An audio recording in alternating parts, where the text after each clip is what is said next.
Tapos ko rin to.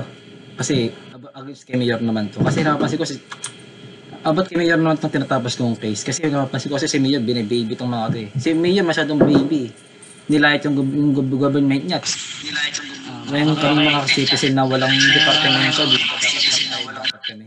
Diba? Mas ayad kami kasi departamento, mas nagkakauna. Mayroong departamento eh. So yung nangyari sa amin, citizen kami, dapat mas ayad kami dyan sa mga yan, di ba?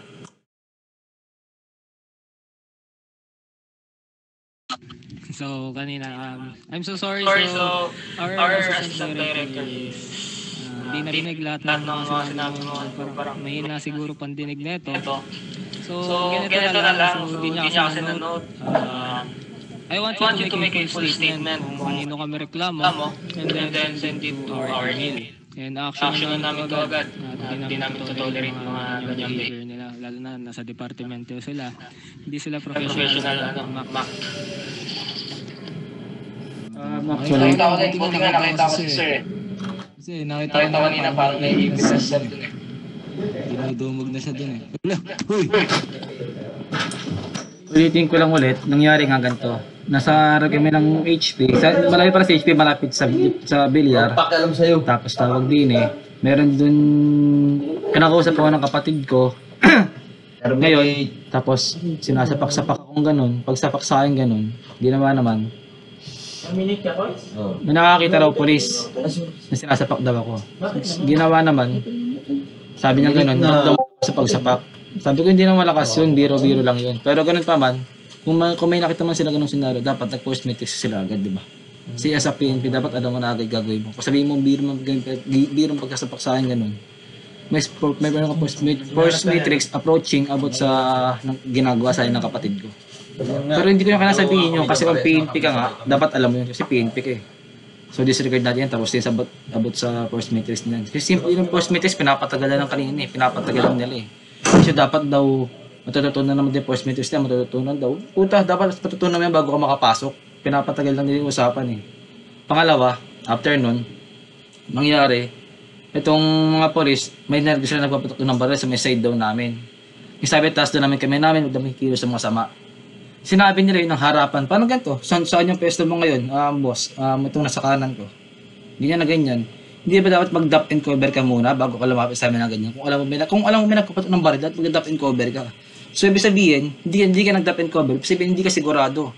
Saka sa totoo din talaga, hindi sinasabi ko yung totoo, wala nagpapatok ng baril sa amin. Gumagawa sila ng butas para ulihin kami. Gumagawa ng pera yung police na may mahuli lang. Kasi wala sila mahuli. Tamang patrol sila eh. May mga masisit eh. Eh, hindi nila alam, yung nasitan nila. Masyadong marunong eh. Marunong sa kung ano yung nangyayari sitwasyon, marunong. So, sumunod yan, nagkakausap-usap, tinatanong ano yung force matrix, hindi nila masabi. Hanggang dumating yung police, yung Douglas, yung HR daw na CIDG director doon, basta HR daw yun eh. Matagal na raw yun eh. Ngayon, yun nga sabing ganun, nagmura. Wala man siya sinabing, ang sabi niya, lahat kami, ganun. Basta nagmura siya. Kung hindi man niya sabihin na kami o kayo, basta nagbura ka sa megaphone, hindi maganda yun. Kasi ba't ka magmumura sa megaphone? Megaphone, baga saan yung megaphone?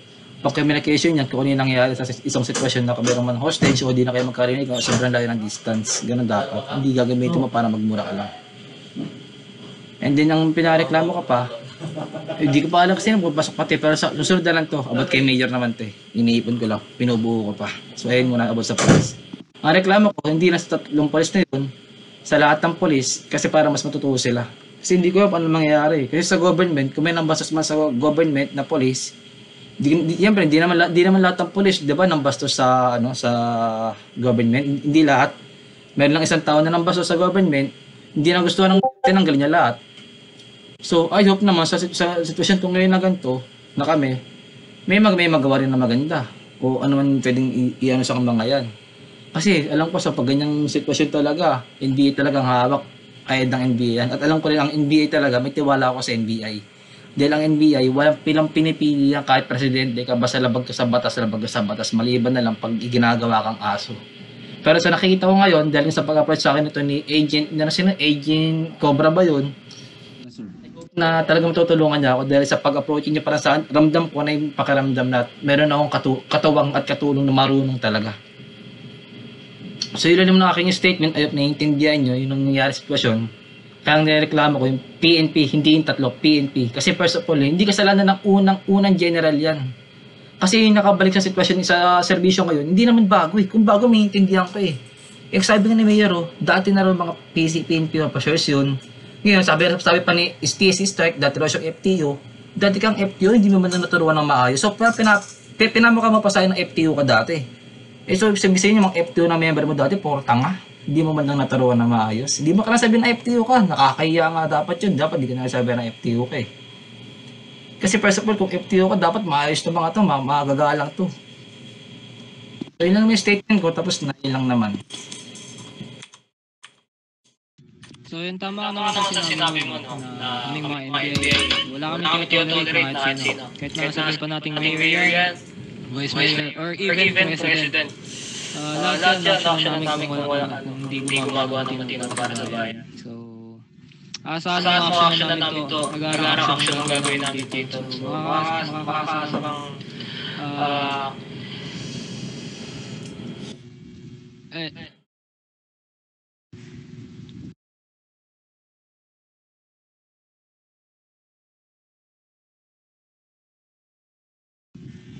wait lang, naputol ata mic ko. Naputol ba ako? Hindi naman. So, makakasa kang babalitaan ka namin agad sa magiging namin, investigation. Maraming salamat ng ganun, Director. Kung di niya may magtatanong, kung hiring man kayo niya sa posisyon niyo dyan o sa departamento niyo, pwede po pumasok dyan anytime, sabihan niyo lang ako. Kung nangangailangan lang naman kayo, kung nangangailangan lang kayo.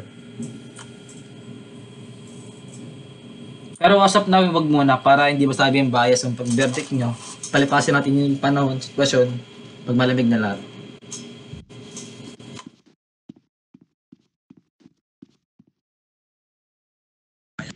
Okay, maraming salamat Dave. So, saan ka na ba patungo? Ay, ikaw ay alis na ba? Agent Cobra. Sir. Kung kailangan magpasama ni Mr. Dave, isama mo na, baka mamaya pag-initan po siya sa labas dahil sa nangyari ngayon. Copy, sir. Maraming salamat, Chief. Maraming salamat. Thank you. Sir. Hatid data, sir. Saka ba patungo ngayon, sir? So, Sa HP na lang. Sa HP. Edward. Tara, sir. Thank you ulit, Chief. Thank you ulit. Thank you. Thank you. Ingat kayo. Sir Austin, ano po yun? Hawk pala. Hawk.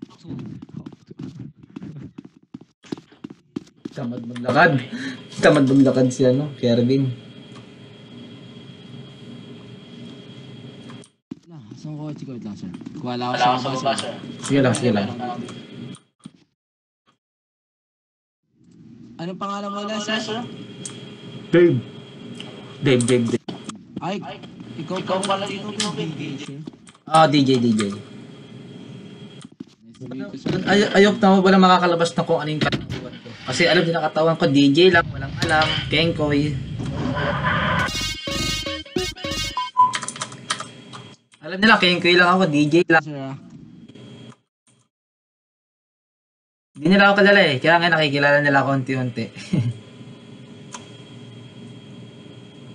Akala kasi nila, Kenkoy lang eh.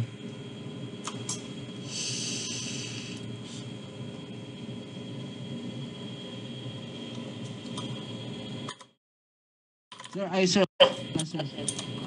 Gawa ka ng statement, sir. Send mo sa email ko, sir. Sige, maraming salamat. Thank you. Sige, sir.